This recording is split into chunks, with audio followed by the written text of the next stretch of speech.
The EFF has, meanwhile, condemned the US's attack on Venezuela, calling on the United Nations and other states to do the same. We're now joined by EFF Public Relations Head Nqobile Mhlongo for more. Mr. Mhlongo, a very good evening to you. Thanks for joining us and a warm welcome to the late edition.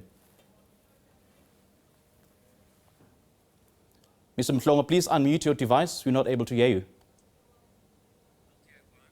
Good evening to you and the viewers of SABC. I'm hoping I'm audible now. There we go. I can hear you now. Thank you so much for joining us. Now, the EFF has strongly condemned the US attack on Venezuela and is now calling on the United Nations and other states to do the same. On what specific principles of international law is the EFF basing this condemnation? First and foremost, we are basing this condemnation on the UN Charter, Article 2, subsection 7, which strictly prohibits intervention in internal affairs of another state, including deciding who governs it. You will recall that President Maduro is the current sitting president of Venezuela and has been unilaterally removed from power and taken out of the country to go and be a prisoner in the United States of America. That's number one. Number two, we strongly condemn it because all international laws have been broken by the United States of America. You will know that you can't just unilaterally go to a country and fetch, even if it's somebody who's a fugitive of law. Like the other day I was giving an example with the case of Bushiri. South Africa can't just go to Malawi and drag Bushiri out of Malawi. There's international law that ought to be followed. There's procedures that you must follow. You can't just go to the country and take anybody unless one, there's an international warrant of arrest issued on the person, or two, it is authorized by the United Nations Security Council. So those two items have not been met, or those two conditions have not been met, yet we see the president of Venezuela being kidnapped, abducted him along with his wife to go and be in the United States of America, wrongfully so, by the way.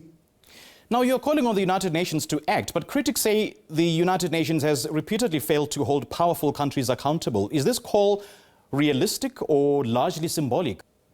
We've consistently, as the EFF, asked that or called for the United Nations Security Council to be transformed radically. You will recall that the US has veto powers in the UN Security Council, therefore making it practically impossible for any other nations to unite and take a decision without the buying in of the United States of America, which is totally wrong and totally uncalled for, and is not a practice that is welcome in the 21st century. So we're still calling for the UN Security Council to act decisively, and we're calling on all other peace-loving nations to act decisively against the United States of Nations. One, they must be isolated. The United States of Nations ought to be isolated by all peace-loving nations because they've broken all international laws. When they're done with Venezuela, who are they coming for? We know they've destroyed Libya, they've destroyed Iraq, they've destroyed many countries, Cuba, a lot of countries around the globe.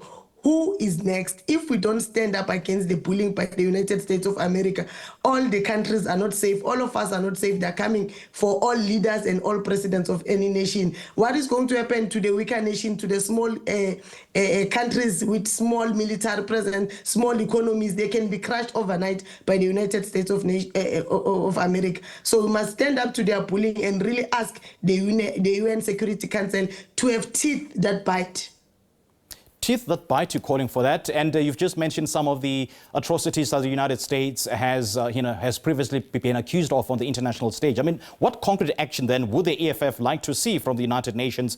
Are you calling for sanctions? Are you calling for investigations, Security Council resolutions, or legal proceedings? And against whom? Against whom?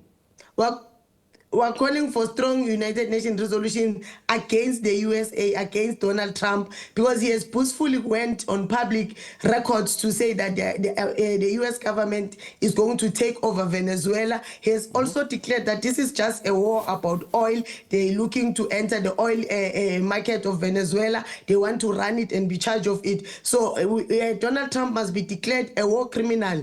The United States of America must be held accountable along number one accused tends to be Donald Trump.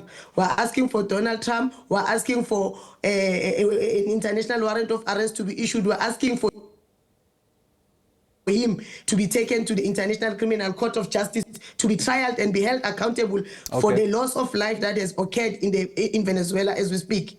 But then if the United Nations once again fails to act because of veto politics, does that not expose the limits of the so-called rules-based international order that the EFF says it supports?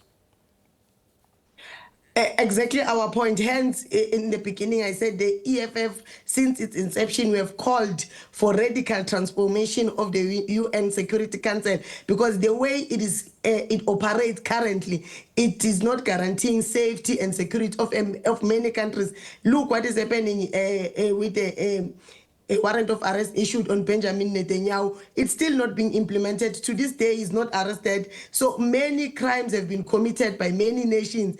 Like I'm saying, the US has history.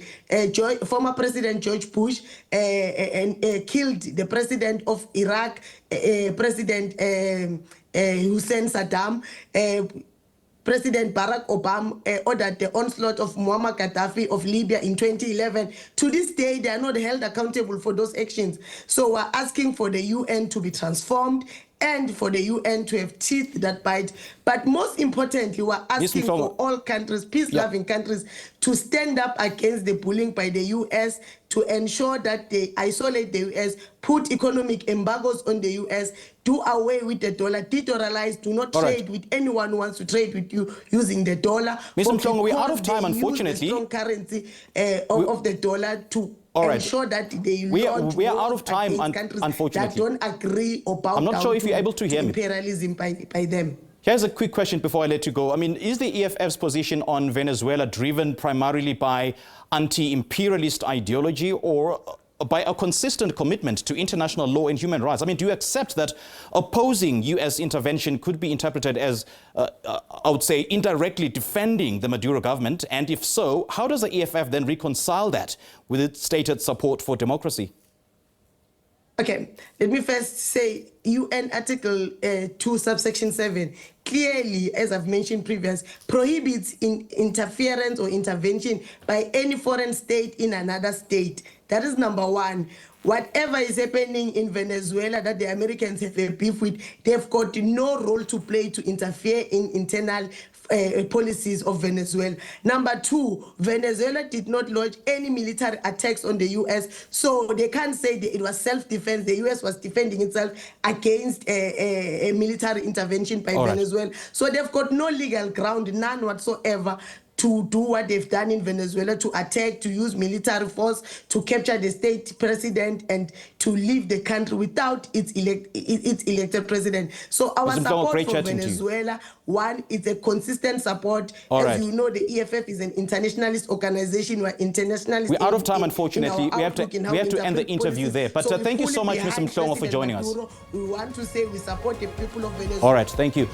Well, that was the EFF Public Relations Head Nqobile Mhlongo just reacting on behalf of the EFF as the party has condemned the U.S. attack on Venezuela, calling on the United Nations and other states to do the same.